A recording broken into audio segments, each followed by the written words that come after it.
If there's one thing though that moves the business forward, it's sales and hiring. Try to have other people do the work. That way it'll open your availability to go sell more. I think what works is just services you offer and a flyer in the spring rush at the right time. People will call you. If I were you, I would get all 12,000 of those starting basically either next week or March 1st. Make it a goal to get them all out by March 30th. All 12,000. It's all about the timing. If it's timed well, it's pretty easy because you'll get a lot of calls. All right. So today we have Tristan. He's down here in Wiley, Texas. He's a native down here with myself and all the other Texas people down here. Tristan just got back from the training with Augusta Lawn Care. He actually just onboarded with them to become a franchisee. So welcome, Tristan. Maybe if you can kind of fill the viewers as well as myself, maybe give like a 20, 30-second snapshot of kind of where your business is at, like if you're just getting started or if you've kind of been going for a little bit, and then we can jump into the Q&A. Yeah, absolutely. Thank you. Yeah, I mean, realistically, I'm really just like kind of starting from zero. So just kind of getting the business from ground level started. Messed around a little bit with landscaping when I was a little bit younger, but never really anything professional under a brand. So really where I'm at is really just my number one thing is just sales and trying to get that started and just working on that. That's where I'm at right now. Absolutely. Absolutely. So what do you think, like, I don't know if you have questions that you like wrote down. Did you write questions down? Yes, I got some. Okay, before we get into that, I'm curious.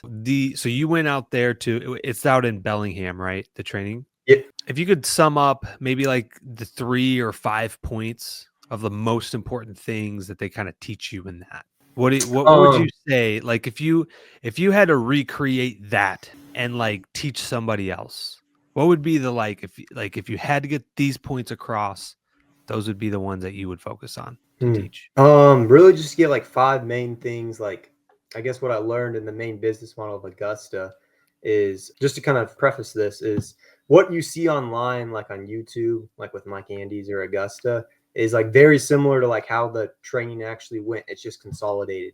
So like one of the first things that I noticed was just like their mission of kind of everything revolved around that, of basically, leveling up and making the landscaping industry more professional. That was kind of the number one thing. And then everything kind of pours out of that. Like the number 2 thing I would say is like extreme ownership. Like when I was taking a tour of their shop and throughout the sessions, you would just see this constant idea of like the frontline employee from day one is taking ownership. If that means like their efficiency, if that means the different products are filling up their truck and all that different stuff, like all throughout the organization, it's just like extreme ownership from like every employee, basically everybody thinking like an owner. That was probably the second thing that I noticed. And then I would say the third thing, or another thing that they really taught, was really like knowing your numbers, if that makes sense. Like having details of, this is an estimate template. Like this is how we've priced this out so that you're not losing your shirt on a job and you're pricing things effectively. I would say that was kind of the third thing that they really trained us. I don't know about another thing. I know there's definitely a lot of other things. I would say one of the other core aspects of it is like really focusing on kind of making it like they use this analogy of making it like a Comcast subscription, basically where it kind of runs in the background.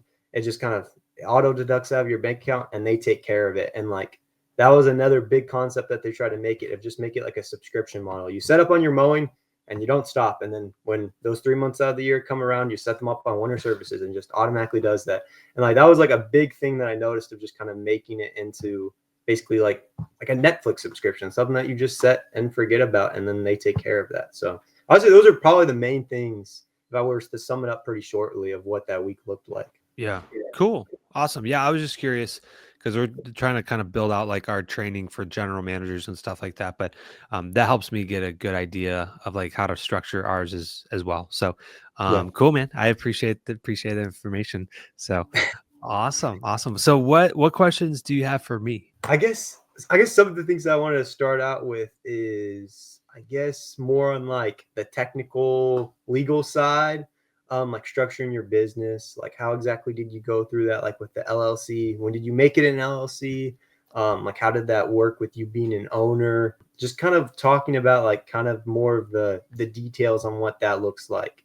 about when it means structuring your business or whatnot, or going to the State Department for, I don't know, sales tax. Just kind of more of the details behind the scene is kind of just like what I kind of want a little bit of color on. Yeah, absolutely. So, to start off as a disclaimer, this is not any legal advice for anybody listening or Okay. you. Okay, this is just my experience and kind of what I know. So, always you definitely want to just check with your CPA in the area. Obviously, you're down here in Texas, so it'll be pretty similar. But yeah, just always want to try to double check, get legal advice from your accountant or CPA and stuff like that. But I would say so to start off. Most people that are just getting started, you're a little different because you're going through the Augusta lawn care kind of thing. So they're probably going, I would assume, to maybe help create the LLC for you and do all of that like legal stuff. At the very least, I would probably recommend if you got more than 10 or 15 customers, like to be an LLC. Like you're starting to make a little bit more money. To put an exact dollar amount on like what that is, I believe in the state of Texas, as long as you make under 6K a year, you technically don't have to pay sales tax. Now, don't quote me on this. This was the rules like 3 years ago, but I'm pretty sure if you're making under 6K a year, you're fine. Like you probably don't need an LLC. You probably, each state's going to be different, but definitely want to check with the laws on that. Now, once you start making a little bit of money, and what I mean by that is like whatever you feel more like comfortable with. Like there's probably people that make, I don't know, 10, 20, 30K a year, and they still are just kind of doing it in their own name. Like people kind of carry that risk depending on what they have and like, if you're young like me and I didn't have much, you could probably do that. But if you actually have something like you own a car or something that's like worth value, you probably want to start to separate yourself from your business and create an LLC, which is pretty much just a limited liability company. And so when you do that, ideally you're going to get its own bank account, you're going to get its own, income and expense sheets and things like that. You really start to separate yourself. If something wrong goes in the business, then it can't come after your personal car, stuff like that. And then same thing, vice versa. As far as that, I would say that would suit probably like 75 to 80% of people. I think if you're building one entity up to like maybe 400 or 500,000, an LLC is just fine. And again, seek more advice on this. This is kind of just general. I think once you Yeah, yeah. start to like take home quite a bit of money, and what I mean by that, like you could even stay in LLC doing 6, 7, 800,000. What matters most is the profit at the end of the day. That is what's going to dictate if you should transfer over to an S corporation or if you should stay in LLC. There's a certain dollar amount where it doesn't make sense to keep paying that tax from the LLC side to just shift it over to the LLC. But then again, it also matters of what your goals are, because if your goals are to have multiple locations, you probably don't want to do an S corp. We did an S corp on our main location, and we're having to restructure everything because we're putting a holding company above it, and a S corp holding company cannot hold an S corp like subsidiary entity. So definitely depending on your goals and like what you have. So let me ask you actually, because that would probably give me better advice, or like I would be Yeah. able to give you clearer advice. What are your goals, Tristan? Of like, obviously you just signed up with Augusta. What's the 5-10 year goal look like for you? Yeah, I mean, the immediate is really just to start growing it. But like further down the line, especially like in DFW, I think that Augusta could be a good fit down there. And there's hardly any really locations like in my area and in DFW. I think there's like two other ones, which for the size of DFW is not that many. And what I'm really looking at is like long term is like having multiple locations and getting to that point, like especially like 5 years down the line. Like I'm thinking about 2 to 3 years, hopefully refining one and then going to that second one. So in it's hard to tell exactly how many, but my goal is like long term, 5-10 years, is have multiple locations. If that means five or even more than that, that's kind of my goal with that. Yeah. Okay. That would make sense. You would want to definitely keep that into account when you are looking at potentially transferring it to an S corporation. Because again, if you're going to be opening your second or third location, you're going to probably want to try to wrap those up into like one tax return instead of having like complete separate, like if you have 3 LLCs by itself, you're kind of like filing 3 different kind of tax returns. You know what I Yeah. mean? But yeah, definitely. Yeah. I don't know if that kind of helped answer your question. Most people start off with as like a sole proprietor or a DBA, doing business as. And Mhm. for that, there is no protection. Like if something goes wrong, you shoot a rock through the window, or worse, somebody's eye that's walking their dog, like, that would not be good. They could come after your car and everything you own. Yeah. Yeah. No, that would not be good. A question I did have that kind of you kind of went over, but like especially like getting that business account going and like a business checking account. My mind was kind of at two places where it's like maybe I go to like one of the big banks, so then it's like safe, like JP Morgan. But then also I was thinking it would be kind of nice to find like a good like local credit union where you can kind of have that relationship. Like what would you kind of advise in that situation, or what did you do? Yeah. So as far as like the bank, you just want to make sure if your end goal is to have multiple locations, like you want to be thinking this through, right? Like you want to see, okay, because you're not going to be doing all the bookkeeping all the time at 5 locations, and even at 2. I'm not doing the bookkeeping, and I've got people running payroll. So people need to be able to get access to these bank accounts.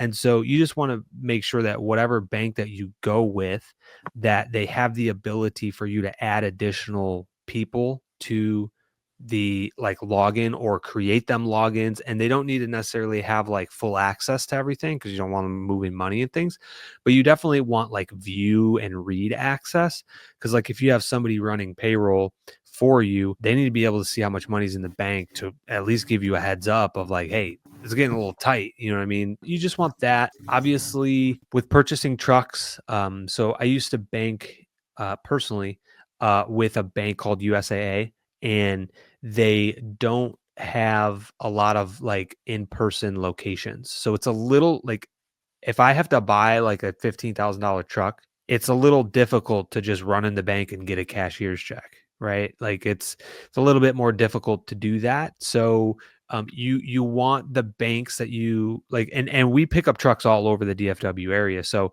for me, I would want a bank that like no matter what town I'm in, there's probably one in there that I can just run in, Mhm. grab a cashier's check, and then run out. So definitely think stuff like that. As cool as it probably would be to do like a local bank and build that relationship and stuff, I think you could maybe still do that on a personal basis. But as far as the business, I would probably just recommend getting one that's like bigger brand and that are all over the place so you can have access to them as needed. Yeah. No, that's good. That's good. I was kind of curious on like the trucks and like the equipment and all of that because I'm kind of looking at like with the paint and the wrap and all of that. Like what trucks do you personally use, or like do you guys use ramp racks or like equipment? Because the one thing is like a lot of people are like, oh, you should get the zero turns and all of that, and that kind of just like scared me a little bit because I'm like I'm trying to start up with not necessarily the biggest equipment and all that. Like, what would you kind of recommend? Like my market, that's like my circle. Most of the houses are probably like 5,000 to 6,000 square feet. I know that's kind of a broad question, but what would you kind of advise on like the equipment side?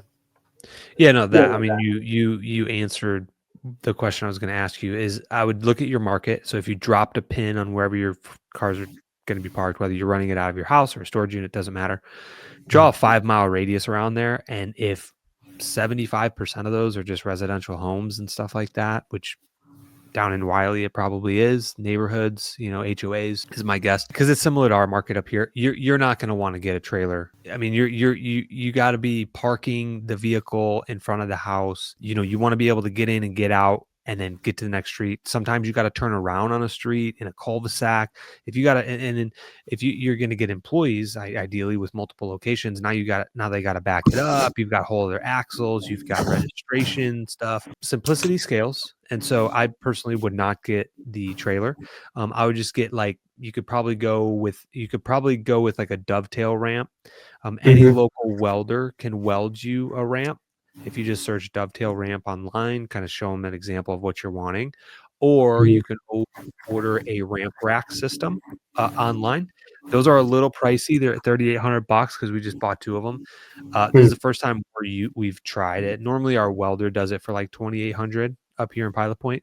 But Yeah. he's just slow as molasses. So I'm like, look, we just need to order this. Like, time is money. And what Yeah. the reason why we're going to the ramp rack is it's fully customizable. So when we just retire, we've retired 2 trucks now that are just older in the fleet, and each truck is a little different. When you go 4 or 5 years, the tail light is different, and we buy all the same trucks, but they're just different models. And so you want to be able to make sure that that thing can fit in the other trucks. So it is a little bit more expensive, but it's reusable. So, and then as far as like trucks go, so what I would recommend, especially with those lots, we don't ever typically run 3 or more crews or 3 or more man crews. So 99% of the time it's 2 or less. So you really don't need anything more than just a regular cab truck. Like, you don't need a back seat, especially if you're just Mhm. doing like mowing and weed control or like property cleanups. So it's just really that the 2 seats in the truck. Even during training, when we have like more people starting, we won't ever run 3 at a time. It's, number one, extremely inefficient. And number 2, the guys don't want to sit 3 in a truck. Plus, if we got the one with the back row, like, it would just never be used. It would just be like for storage and stuff. We like the 8-foot beds simply because there's more room for brush. When you start putting mowers back there and weed whackers, like, the more room, the better, which also is why I kind of like the ramp rack a little bit better. It gives you about a 2-foot extension off the back as well. So you get the 8-foot bed plus another 2-foot. You got like 10 feet back there. So it's a pretty good cushion. That's good. And so like for the ramp rack, it's just like the ramprack.com. Because that's what I think I Yeah. found. Is that the ramp you're talking about? Exactly, yep, and I'm pretty sure Augusta has, a link that you get, like, 10 or 15 or 20% off, so I would check with, like, Lee or someone and be like, "Hey, what's the link?" Or someone in your area. I think there's a guy out in Plano Yeah. that has an Augusta lawn care. Maybe just reach out to him and see, "Hey, do you have the link?" or whatever. They should be able to hook you up on that, but, I forgot to mention this. As far as the trucks go, us typically we run Ford F-150s. Very durable truck. They're pretty like cost effective. Like, they're not an arm and a leg. We buy probably about 5-year-old trucks with like maybe 100,000 miles on it, and then we buy those for like maybe 12 to 15K, and that thing will last you 5 years as long as you change your oil, maintenance it. That thing will easily last you 5 years. And so, yeah, that's kind of our approach, and we keep them all the same. So our mechanic that we use, sometimes they have recurring problems. Well, they already know how to fix it because all the trucks in the fleet are the exact same. We do that for the mowers. We do that for the trucks. We just keep it super, super simple. Just keep everything the same. That makes sense. A question I had on like marketing, because like my main focus once I get like the things going is really just like the sales side because I'm starting from nothing. Like on the marketing, what exactly would you advise on that? Like, would you say strictly just focus on like the door hanger type with like the instant quotes and go from there? Or like how much should I be focusing on like Google ads? Like what exactly you think is best when it comes to like trying to get the lawns? So this is year 1, right? Yep. Starting. Okay. How much money do you have for marketing for spring? I have probably like 3K. Okay. And you said you're already spending money to get the truck wrapped, right? That's the money after like the equipment and all that stuff. So you have 3K. At that point, do you already have the truck wrapped, or do you still need to get the truck wrapped? So I have 3K for strictly marketing that I have different money set aside for like the trucks and all of that, but I would have 3K left just for marketing. Okay. Okay. But at that point, you have the wrap on the truck, right? Okay, cool. So 3K. If I were you, I would probably okay, so I would probably lean into door hangers heavily. I'd probably use 75% of that for door hangers. Maybe, yeah, probably at least half, maybe 75%. I don't know if I would do the instant price. We haven't had great success with that. I think what works is just services you offer and a flyer in the spring rush at the right time. People will call you. Like, doing the instant quote, we just haven't had great success with that. Sometimes you might go a little bit up, sometimes you might go a little bit lower, but each neighborhood's a little bit different. Sometimes the sizes are a little bit different. So if you sit there and like write out 1,000 of them, but then Hmm. you get into a neighborhood and it's different pricing, it's just kind of off. Like if Yeah. it's not priced right, they're not going to call, or it might be way too cheap and then you get like a lot, like 5 or 10 customers, but then you're not really making money on them. So Right. yeah.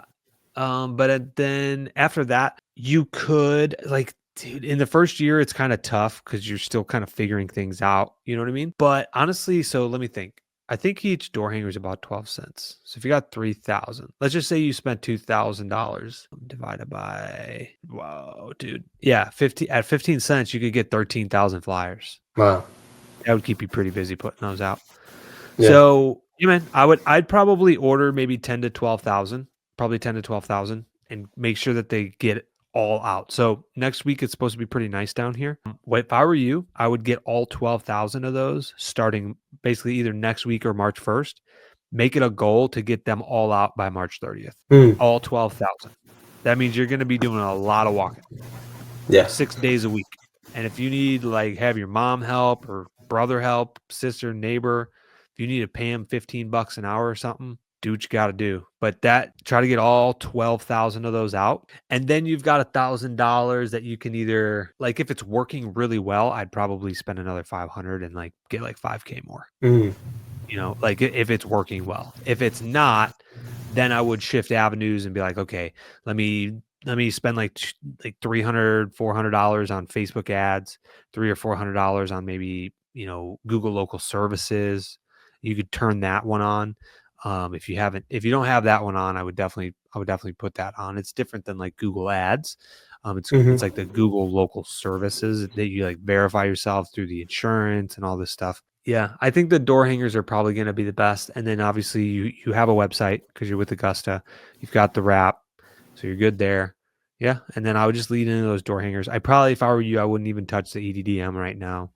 You could dabble a little bit in Facebook. You could dabble a little bit on the Google ads or Google local ads, but I wouldn't probably spend more than $500 online to test it. And like that might even like just because like if you haven't done it before or I think Augusta has it where you can go in, they could teach you how to build it, but like you really have to build it good. You can't just like take a picture of grass and then like build it. Like it's not going to do good. So we're building a Facebook ad, which I haven't started yet, but it's on my to-do list in the next week of like a really funny video of like lawn care that grabs people's attention. If you've ever seen like Alex Hormozzi's clips, it'll be like a bull like running and then like about to hit somebody and he slams into the wall. And then it's like him like slamming up against a wall or something, or like his car or something. Yeah. And then it's like, hey, don't get knocked out by the weeds this summer. Something funny, right? A video. But like again, all of that takes time and energy and effort. You might just be better off just leaning into the door hangers. Like that's so easy. Just putting those out in the springtime, that might be the best route. So I would probably spend 75% of it on that. So you would start like pretty much like next week, and you think that would be a good time, like with like spring rush happening, like getting them all out by March 30th? Yeah. We are. So we're actually gonna do so. Okay, I'll fill you in here.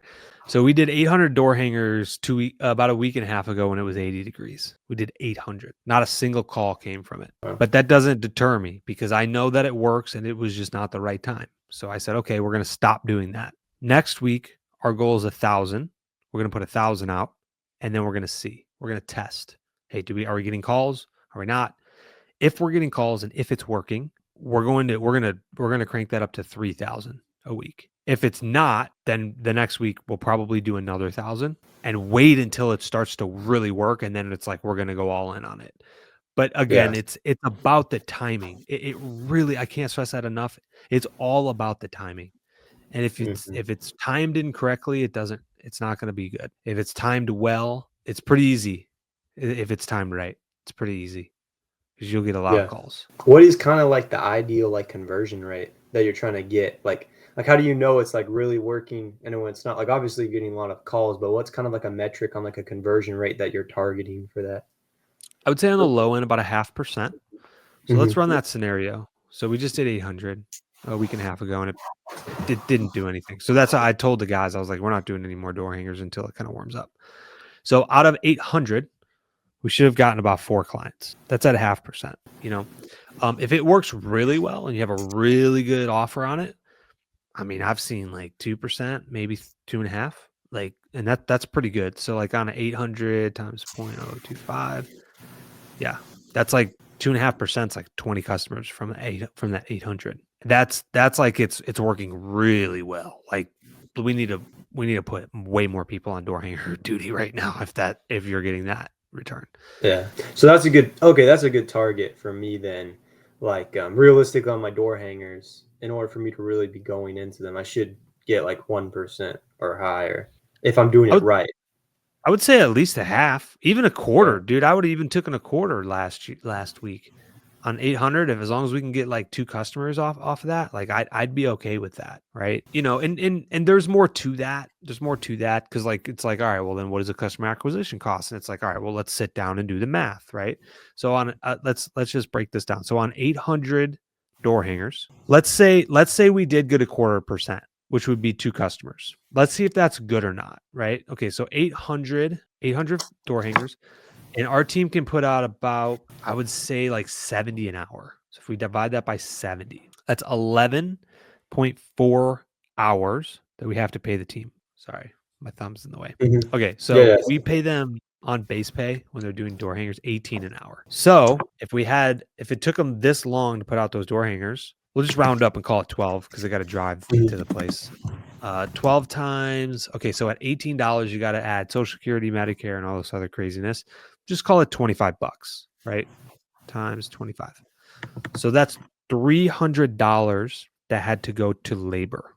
All right. Mhm. Now you have to calculate the cost of the flyers. So 800 flyers times 15 cents is $120. So Mm. plus the $300 in labor, that puts you at $420.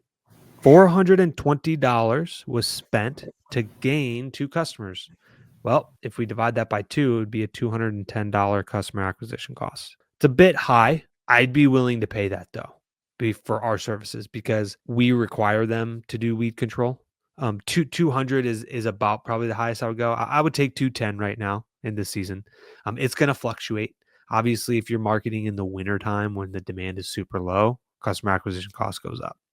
If you market at the right time, you might be able to get this down to like $50, $60 customer acquisition costs, you know? When it's like kind of talking more on like that right time. I know you were saying like March, just like from kind of your seasonal experience, because you've done this for seasons. Is March typically like sometime in between there, you'll really see like those really good results, or is it sometimes a little bit later in April, or like what do you kind of see from experience? Yeah, it really depends on the weather. The Mhm. Texas down here can shift like a 2 to 3 week window. Like it could start sooner or start later. But honestly, I would say March 15th is normally when it's like we need to be like regardless of the weather right now, we're doing door hangers mid Feb or mid March. Okay. Mid March. That second week of March. Now I like to start a little sooner just because you get the early birds, you get those non-procrastinator customers, the ones that pay their bill on time, that go to work all the time, that they just want their lawn cut and you don't ever hear from them. Those are the best ones that you pick up at the end of Feb, like that first week in March. So I'm always trying to get those, but yeah, probably second week in March down here. How far is Wiley from Yeah. us? You're It's probably like 30 minutes maybe south. Oh, okay. It's Yeah. not that far. Yeah. So second week, March 15th. That's go time for everybody. Yeah. Yeah. And sorry, just to like kind of clarify, like I know you said you tried the instant quote before, but it just is, there's different issues with it. You mainly just focus on like a door hanger, which is like basic services you offer and call and we'll give you quotes kind of. Is that kind of what it looks like? Yeah, yeah. So the problem I think there was too much on it. So we did it was an instant door hanger.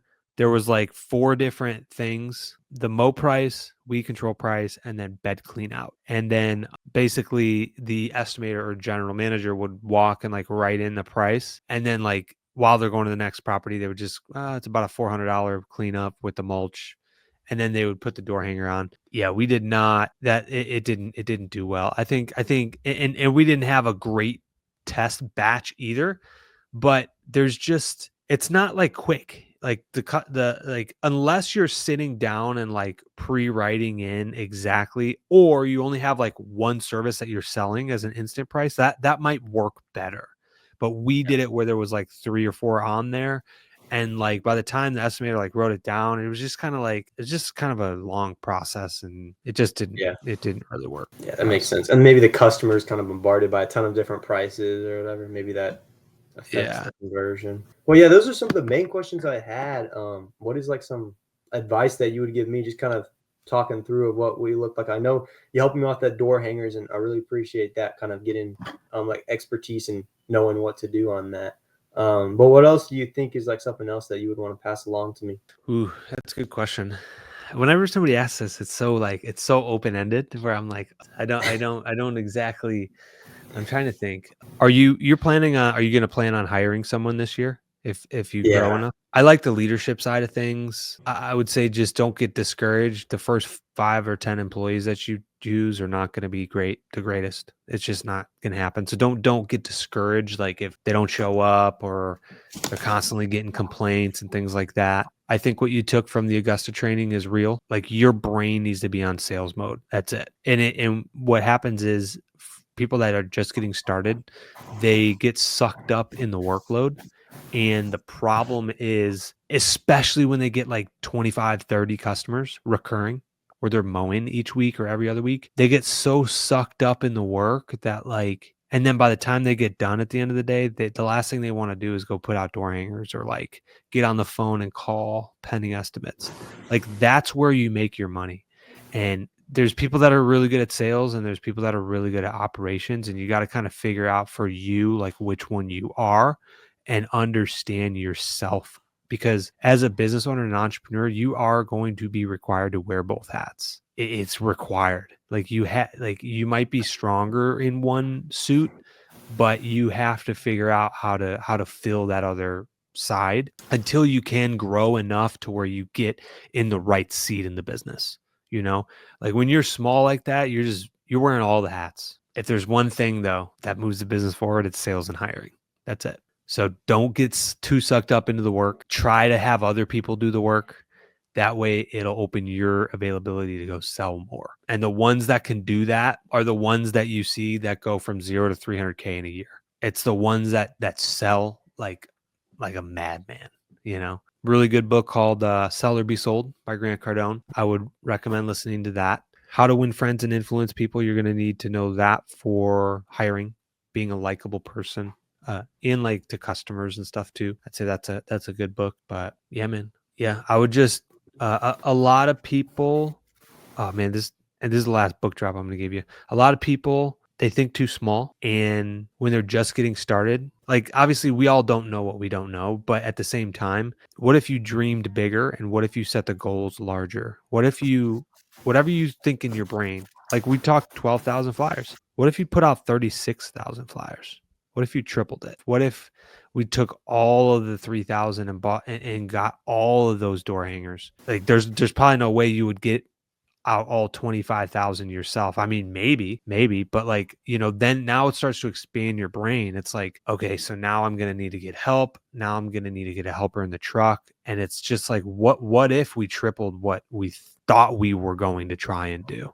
Right. And it's like, it's a good mindset exercise because so many people, they just think so small. And yeah, just don't come up short. The next, this is what I told my GM today. Anyway, actually, hold on, because I bounce around a lot. My brain, it just flies around sometimes. There's a book called The 10X Rule by Grant Cardone, and he talks about that. Most people, they just think too small, but if you just 10X the mindset, and even if you don't even 10X it, even if you 3X it, you will still be better than if you just 1X'd it.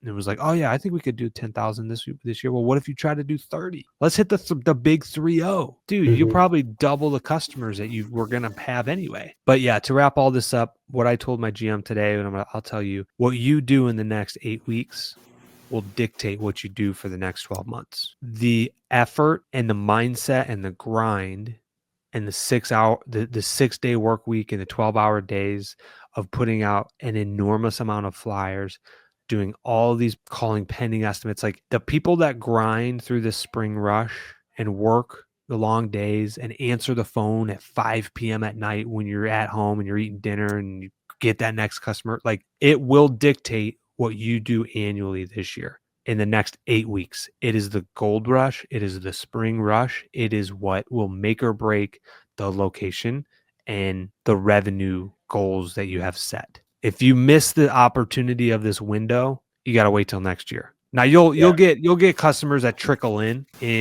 June, July, August. They'll trickle in, but the majority of 80% of what you're going to do is going to be acquired in the next 6 to 8 weeks, all through March and all through mid-April. And so if you just reframe the brain, right now it's slow. All December and January. I mean, there's a freeze down here for the next 2 days, right? Enjoy it. Put your feet up, relax, do what you got to do, because when March 1st hits or the 15th, whenever you're going to start, it's go time. And it's a sprint for the next, 6 to 8 weeks. So that's my pep talk. No, I love that. That's awesome. Yeah, no, I love that. Because I try to also rush, like try and get in the franchise a little bit. Because I was trying to get to an earlier training, because I was like, man, I don't want to miss that spring rush. Like, I don't want to come in near the end of March and then get stuff set up after that, because I'm like, I would have already missed like a good chunk of it. So no, that's awesome to hear that from you. And it's, yeah, no, I like that pep talk, man. That's good. Yeah. Cool, man. Well, anything else? I got a couple more minutes here, but if you don't have any questions, it's cool too. You're gonna crush it, man. I think obviously, I mean, with the community with Augusta, I mean, you have a network there that you can tap into. If you're ever struggling or whatever, I mean, I'm always available. You can always reach out. Like, I'm always pretty active in the YouTube comments and stuff. But yeah, man, if you need anything, I'm here. I'm not too far away from you. So yeah. No, that's awesome. One question I actually did have, kind of on the treatments and stuff like that, because I think you mentioned how you do mowing and you get them to sign up for like weed control too. Like, how does exactly that work? Like, do you have to outfit the trucks differently, or like kind of what is the process there? Yeah, that's a good question. So we do have one truck that we outfit a little differently, but we're actually going away from this. So we bought a 200-gallon tank with a spray rig and a hose that you would pull.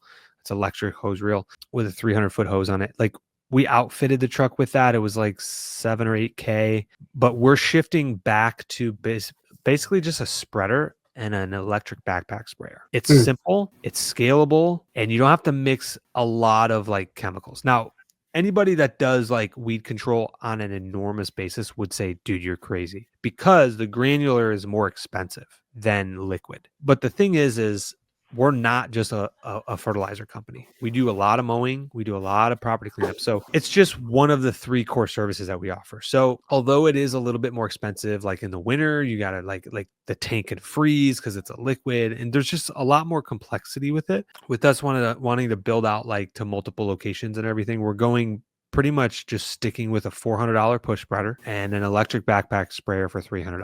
That's it. With $700, you can literally get into that industry, and obviously getting licensed, that too, which I do have an applicators course, which actually would work well for you, because the program that we have, it would be literally probably identical for your area because you're 30 minutes from us.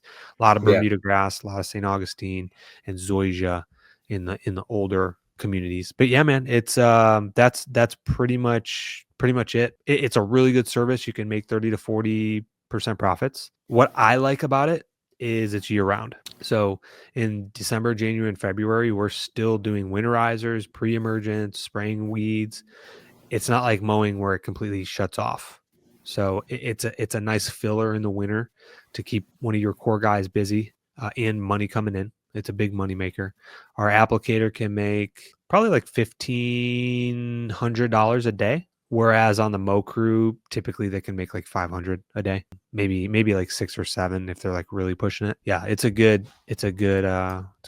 business to have. Oh, sorry. One last question, kind of like on the hourly pricing. Like, what do you think is a good thing to start off? Because I'm trying to kind of be in growth mode, like 65 to 70. Do you think that's a good place to start at? Because like some of the northern markets, they're like, oh yeah, we're gonna start at like 80 and stuff like that. And I was like, that seems really like high, especially like down in this market. Like, do you think that's much for concern, or like what would you kind of advise on that? Yeah, because you're in our backyard, basically. I personally would not go under 70 if I were you. Okay. I just wouldn't. The first year is always hard, so do not get discouraged if you go out and put out 10,000 door hangers and you only come away with like 40 or 50 clients. Like by the end of the year, that's not a bad thing. That's not a bad thing. Okay, the first year, it's like a tree. The first year they creep, Second year, it leaps. Mhm. Once people start, like the first 6 to 12 months, people are still kind of seeing the truck and this and that. By year 2, they've seen the truck. They've gotten at least a door hanger, because you're going to hit every house in the 5-mile radius. That's the goal. And by that time, they've probably seen you on Google when they search, lawn care near me, because you got good reviews. You should be asking everybody for a review. Yeah, by that time, the second year, it really leaps. So don't get discouraged in the first year if it doesn't like super leap, like pop off, where you have like 150 customers or even 100 customers. I mean, that would be pretty good too. Sorry, one question on the door hangers. Like I've heard different things about, like, my market probably has like 25,000 households. Sometimes like people will say like, oh yeah, hit 5,000 and hit them again and hit them again in door hangers. Would you say like on door hangers, it's better just to like have basically work on everybody in your radius, in your circle, get one door hanger and then go from there? Or do you see like kind of like the re-hitting strategy like works that well? We personally don't re-hit the homes. I would rather hit every home in a 6-week period when it's actually matters. Otherwise, like the only time that you maybe would want to hit them multiple times is if you don't have a large enough market. But instead, I would rather hit every house. If you have 25,000, that might be the goal. Hey, how do we hit every single house within March 1st to April 15th? And if you can do that, I think you would get a better return than only doing half of them twice in a 6-week period. Okay. Yeah. No, that makes sense. I appreciate that. Yeah. Yeah. Good questions, man. Hey man, I really appreciate you coming on. You asked some really good questions. I'm excited for you, dude. You're crushing it. So you're going to be the Augusta franchise location down in Wiley. Is that right? Yes, sir. That's awesome, man. So we got Plano, we got Wiley. You guys will be popping up all around us soon here. That's the goal. That's the goal. Awesome.